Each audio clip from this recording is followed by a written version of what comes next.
Krishna Krishna, Hare Hare, Hare Ram, Ram Ram, Hare Hare. স্বাগতম জনাইছো মোৰ অন্য এক ভিডিঅ' লৈ আৰু এই ভিডিঅ'ত আপোনালোকে দেখি আছে ৰাস মহোৎসৱ অসমত এতিয়া বৰ্তমান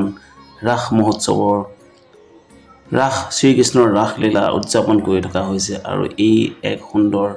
দৃশ্য আপোনালোকে উপভোগ কৰি আছে এয়া যোৱাকালি হৈ যোৱা পুৰণি গুদাম ৰাসৰ এক বিশেষ মুহূৰ্ত